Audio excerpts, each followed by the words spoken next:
To protect teens, YouTube's limiting some video recommendations. YouTube's new product updates come a week after Meta was sued for contributing to a youth mental health crisis. Starting November 2nd, YouTube will impose restrictions on how often teens receive repeated video recommendations related to sensitive topics like body image, the company announced on Thursday.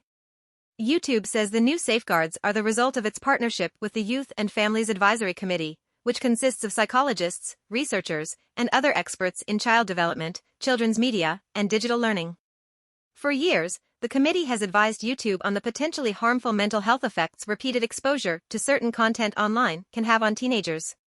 A higher frequency of content that idealizes unhealthy standards or behaviors can emphasize potentially problematic messages, and those messages can impact how some teens see themselves, Allison Briscoe-Smith, a clinician, researcher, and Youth and Families Advisory Committee member, explains in a press release. Guardrails can help teens maintain healthy patterns as they naturally compare themselves to others and size up how they want to show up in the world. YouTube worked with the advisory committee to identify categories of videos that could potentially pose a problem if viewed repetitively. Now, teen viewers will no longer receive repeated video recommendations for content that compares physical features and idealizes some types over others, idealizes specific fitness levels or body weights, or displays social aggression in the form of non-contact fights and intimidation. YouTube also announced other product updates related to the well-being of teens, including more frequent and noticeable take-a-break and bedtime reminders. YouTube has also turned its crisis resource panel, which connects users searching for queries like eating disorders with live support from crisis service partners, into a full-page experience.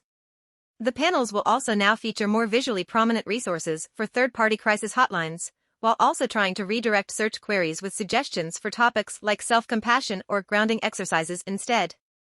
In addition, YouTube says it's working with the World Health Organization, WHO, and Common Sense Networks to develop educational resources for parents and teens. It'll include guidance on how to create videos online safely and with empathy, as well as how to respond to comments and more. By rolling out these updates now, YouTube is possibly trying to protect itself after dozens of states filed a lawsuit against fellow social network Meta last week for contributing to a youth mental health crisis. In the complaint, the states accuse Meta of knowingly rolling out features that promote harmful behaviors, including failing to get rid of content related to disordered eating and bullying. Meta isn't the only social network to get in legal trouble this year either. In June, a Maryland school district sued Meta as well as Google, Snap, and TikTok owner ByteDance for reportedly contributing to a mental health crisis among students. Over the past decade, defendants have relentlessly pursued a strategy of growth at all costs, recklessly ignoring the impact of their products on children's mental and physical health, the lawsuit states.